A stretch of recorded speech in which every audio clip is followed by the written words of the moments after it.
여러분 안녕하세요, 롱장입니다. 오늘도 임장 나와 있는데요. 밖에 눈이 왔습니다. 하얀 세상인데요. 이럴 때면 옛날에 저 막 경매 특수물건 가장임 차이 만나려고 새벽에 덜덜 떨고 있던 거 막 그때 눈 오면 되게 특이하거든요, 느낌이.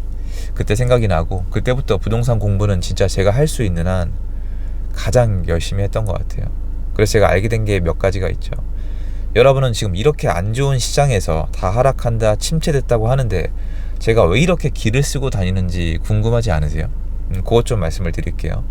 일단 지금 시장은요, 정말 특이한 시장이에요. 데이터도 옛날에 이렇게 겹치는 데이터가 그렇게 많지 않아요. 아마 제 생각에 나중에 이거 분석해 보면은 박근혜 정권 탄핵, 그리고 지난 정권의 압도적인 지지율도 여기에 영향을 미쳤다는 분석이 나오지 않을까라는 생각이 들어요. 말씀을 드려볼게요. 예전에 서장훈 씨 유명하잖아요, 건물주로.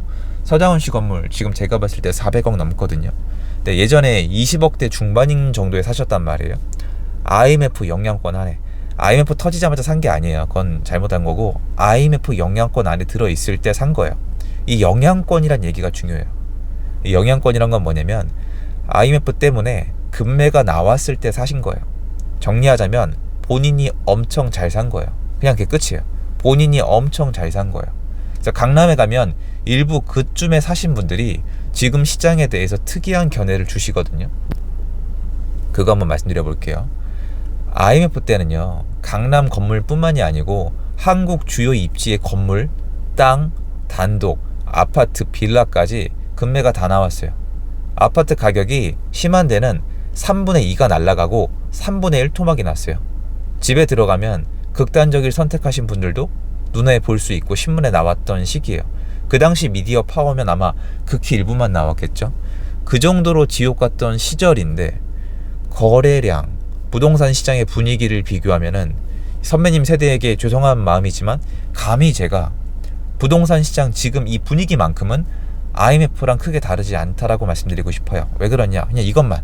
전세가 안 나가고 월세가 안 나가고 매매가 안 나가요. 월세 많이 나가는 건 제가 인정을 하는데 옛날이랑 비할 건 아니에요. 전세는 폭망했다고 보시면 돼요. 요새 좀 올라간다고 하잖아요. 올라가는 거 맞아요, 약간씩. 그런데 옛날 저 때에 비하면은 폭망한 거예요. 전세는 예전에 심할 때는 하루 만에 나갔어요. 대기가 있었어요. 이건 아니에요. 시장이 안 돌아요. 사람들이 잔뜩 웅크리고 있어요. 잔뜩 겁을 먹었어요. 언론에서 정말 겁을 줄 수 있는 한 최고의 공포를 불어넣고 있어요. 그러면 저는 왜 이렇게 기를 쓰고 다니냐? 시장의 특성 때문이에요. 자, 제가 말씀드린 지역 한번 나가보세요. 강남이나 잠실이나 강동구 신축이나 위례나 판교나 분당이나, 아니 그러니까 주요 지역이 있잖아요. 소초도 있고요, 당연히. 그리고 광역시의 주요 단지도 마찬가지예요. 걔네는요, 회복을 했어요. 문제는 걔네만 회복을 했다는 거죠. 이걸 제가 현장에서 작년 말부터 전달을 해드렸잖아요. 10월 달부터. 제가 전국에 지금 투자를 해놓고 2년 기다리면 되는 지역을 작년 11월 달부터 한 지역을 선정해서 말씀을 드렸어요. 그 정도로 현장에서는 미세하지만 움직임이 감지가 가능했고, 더 큰 문제는 이게 미디어를 통해서 전혀 전달이 안 됐어요. 다 그냥 공포에 이제 완전히 눌려 있었거든요. 그럼 말이 이상하잖아요. 걔네만 회복을 했거든요. 얘네 주요 단지가 5%가 안 돼요. 얘네를 제외하고 나머지 단지는요, 지금 회복을 아직도 못하고 있어요. 그 와중에 회복이 안 되는 와중에 공포가 이제 계속 밀려오니까 금매가 또 나와요. 옛날이랑 달라요. 분위기는 IMF예요. 짓눌려 있는데 주요 단지는 회복을 했어요. 전고점을 넘은 데도 있어요. 황당합니다. 솔직히 그 단지한테 사람이라면 얘기하고 싶어요. 야, 양심이 좀 있어라. 어떻게 너만 이러냐? 다른 사람들은 다 굶어 죽는데 어떻게 너만 이러냐? 그러면 안을 들여다보면 수요 공급이 달라요. 그 사람들은 얘기를 하는 거예요. 한국은 망한 게 아니야. 지금 이건 IMF가 아니야. 근데 시장 전체는 왜 이 모양 이 꼴일까요? 딱 이 표현이 맞죠. 이 모양 이 꼴. 시장이 정말 거지 같은 시장이에요. 왜 모양 이 꼴일까? 자, 이거는 이 정치 얘기 하려는 게 아니라 제가 읽었던 책 얘기하는 겁니다. 정말이에요. 정치 얘기가 아니라 제가 읽었던 책 얘기예요. 공산주의를 완성시키기 위해서는 잘해야 되는 게 일단 크게 여러 가지가 있지만, 제가 책에 읽었던 내용 중에 3가지가 기억이 나요. 첫 번째 뭐냐면 선동을 해야 됩니다. 제 주장 아니에요. 책에 찾으면 나옵니다. 선동을 해야 되고요. 두 번째로 편가르기를 해야 되고요. 세 번째로 중산층을 갈아엎기해야 됩니다. 그리고 중산층을 으깨기 위해서 제일 좋은 방법은 두 가지입니다. 세금과 인플레이션이에요. 책에 이 내용 없으면 제가 책임집니다. 제 주장이 아니에요. 세금과 인플레이션을 불어넣으면 사회가 무너지는 게 아니라 중산층이 무너진다고요. 유명한 공산주의자가 책을 쓰신 거예요. 아주 유명합니다. 그럼 가만 생각해 볼까요? 세금과 인플레이션이라 지금 맞잖아요. 종부세 때문에 집을 뺏기고 양도세 때문에 물건이 안 나오다가 이번에 갑자기 나왔고 취득세 때문에 주택시장이 돌지 않죠. 그 덕분에 중간에 갇힌 사람들이 무너져 내리는 거예요.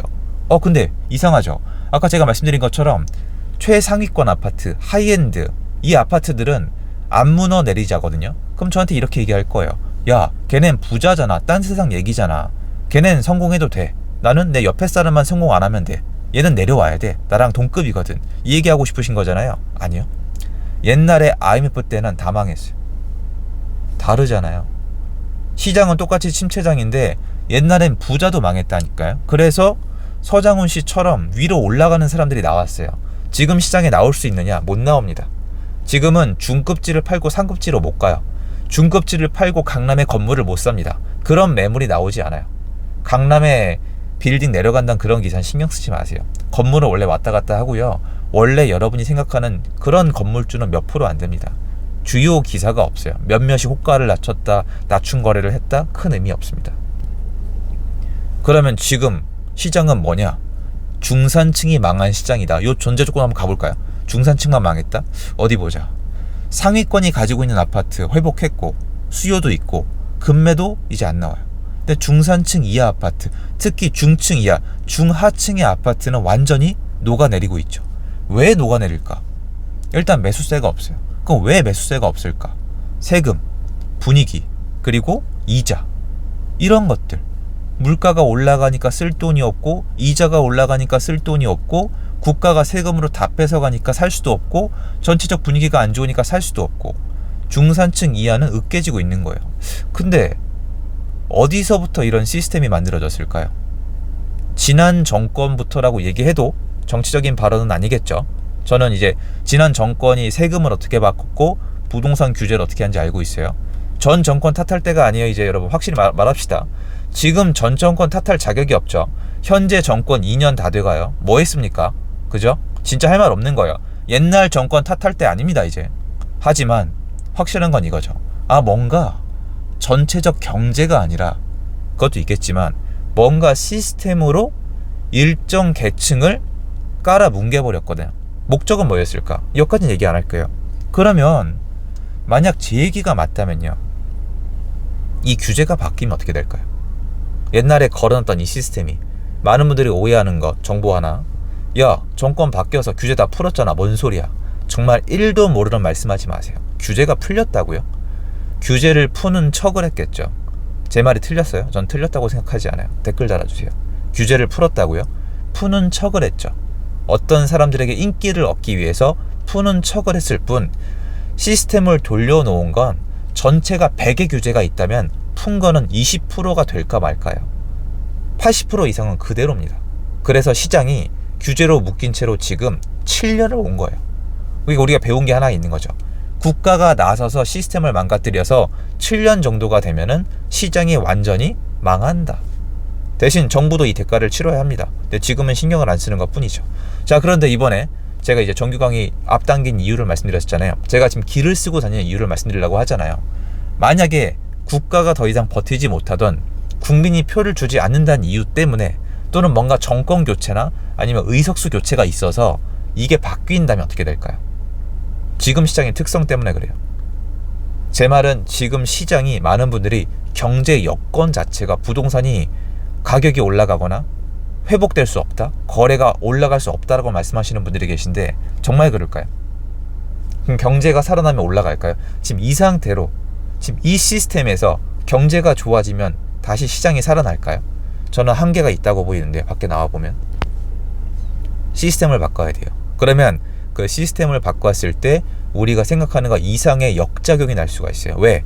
여태까지 거지같이 했으니까, 쓰레기같이 해놨으니까. 전 이렇게 표현할 수밖에 없어요. 이게 정상 시장이에요. 어떻게 보이실지 알아요. 그냥 시장이 마음에 안 드는 한 사람의 꼬장으로 보이실 거예요. 그런데 여러분이 그렇게 궁금하시면은 좀 저명하거나 정말 자본주의나 경제학자인 분한테 지금 한국의 시스템을 브리핑을 해보세요. 이게 정상인지. 나와 너의 세금이 달라요. 저 사람과 저 사람의 시스템이 달라요.